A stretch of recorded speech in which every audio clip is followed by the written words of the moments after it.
Hi guys, welcome back. This is week 4. I cannot believe it, but it's been 4 weeks of distance learning already. So I just have to say you guys are passing in awesome stuff. I'm super proud of all of you guys working from home. I know it can be rough, but I mean, it's been really, really good on my end when I get to see the work that you're doing. So just keep up the good work and let me know if you have more questions. I'm always available. So I wanted to have a little bit of FaceTime this week, especially because I think it's kind of a really important turning point in our ecosystem and biodiversity unit. So I wanted to kind of guide you through this week and talk to you about what your assignment is. So we are in Unit 6, Ecosystems and Biodiversity.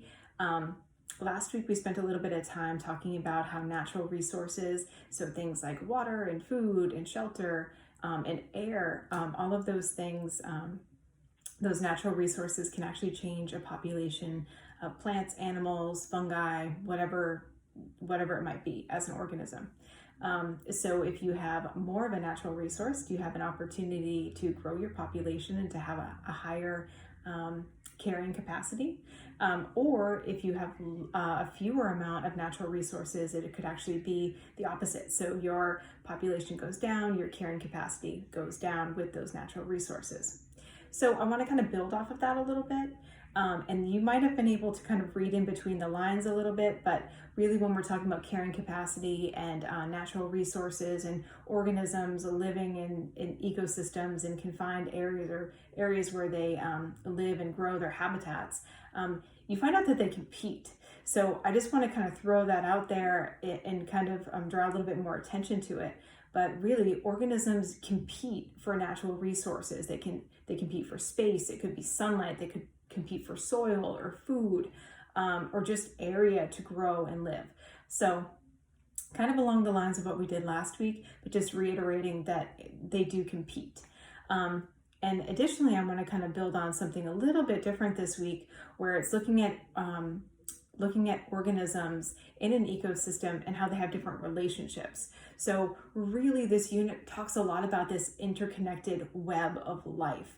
And I know since you guys were little, you've kind of been learning about this interconnected life, but really we're getting kind of the nitty gritty. You're getting more and more information about that. So there is competitions between organisms, whether it's plants, animals, fungi, insects, whatever it may be. They compete. But they also have relationships. So not relationships as in like dating or being married, things like that, but relationships in the way that they interact with each other and how they're interconnected, really. So for this week, you're going to have one short reading, super short, just one page. And this reading talks about relationships. So again, going back to like one of the key things that everything is interconnected and they do have relationships with each other. So we're looking at two main types of relationships that organisms can have in an ecosystem. So one of those relationships or one of those sub units of that area is called an oppositional relationship. So opposition by definition means something that is resistant or in competition with. So if you're in an opposing team, you are competing against that other team. A notorious example could be the Boston Red Sox and the New York Yankees. They're opposing teams. They do not play for the same side. They are rivals. So when you hear that word opposition or oppositional, just know that it's kind of like they differ and they really compete and they have some kind of resistance between one another. So there are two different types of oppositional relationships that you're going to learn about in this text. And then there's another type of relationship, which I think is really cool. It's one of my more favorite types, and that's a symbiotic relationship. So you probably have heard this word before, symbiosis, symbiotic.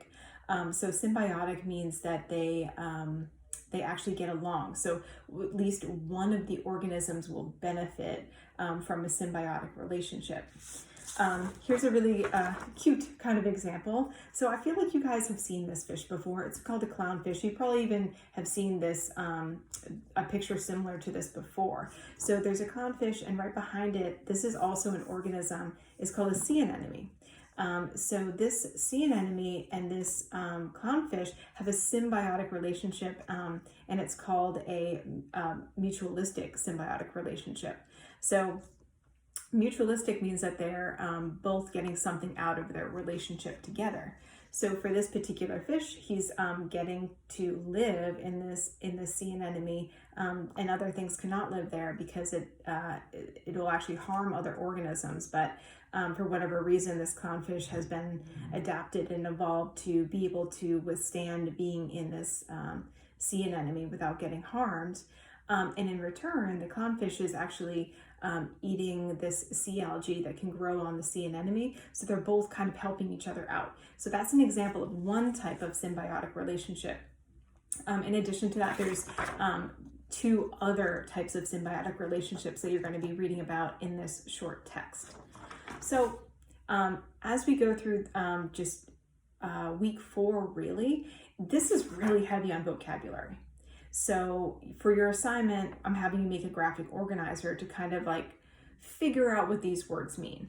And there's about 10 words. Don't let it scare you. Some of these words you have absolutely have learned about them before, or once you kind of write them down, you'd be like, oh, okay, that makes sense.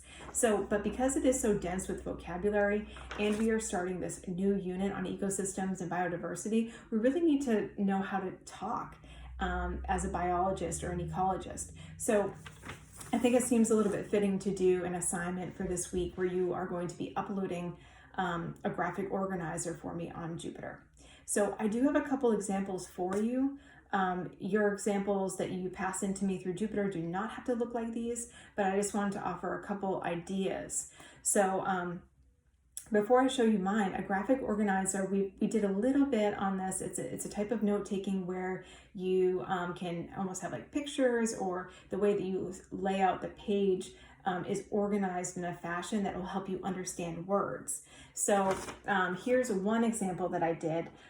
So I have my oppositionals in red. I have my symbiotic relationships in green. Yours does not have to be color-coded, but it can be if you'd like it to be. And then I have like spaces for where I would define my words underneath it. So this is kind of organized so you can see, okay, these are all oppositional, these are all symbiotic. This is some of my main ideas. If this was really a journal that we did in class, I would probably call this ecosystem relationships, because again, the real focus of week 4 is kind of learning the intricacies of ecosystem relationships between organisms. Here's another example of a graphic organizer. So it looks very different. I have my main idea in the center right here, and you'll find this verbatim. I have it on both of these. This will be in my Google Slides, so I really do want you to kind of write down the fact that this is an important relationship. It could be oppositional or it could be symbiotic. And over here, this is where all of my vocabulary words are. Both of my examples do not have the definitions for you. So that's where you guys have to jump in and make sure that you find good definitions on your own and by using this. So in summary, you guys are going to be starting off week 4 for science by reading this. Then you're going to take this information and you're going to make it into a graphic organizer, making sure that you look on the Google slide. I have your criteria for what I want on your graphic organizer. If you would like to do something that looks very different than mine, by all means, do it. That's fine. I feel like graphic organizers are a really good way to kind of break down a lot of different vocabulary, and you can see it and kind of understand it on the page. If you'd like to do Cornell notes, absolutely do that. If you learn best from writing it in Cornell notes, so you can really use this vocabulary and learn it and understand it, I'm totally fine with that. You can just upload that. You don't have to do it by hand either. So for me, it was easier just to put it onto notebook paper and make it, so I have all of my definitions laid out for me. If this doesn't work for you and you'd prefer to do it digitally, that's fine too. So really, I just want you to do some interacting with this text, making sure that you understand the vocabulary. So as we move on in this unit, when we're talking about words, we're really talking like real life scientists and real life biologists. So That is your assignment for week 4, guys. Let me know if you have any questions. You're going to be uploading all of this to Jupyter, and I'll be around if you need anything at all. But good luck and have a great week.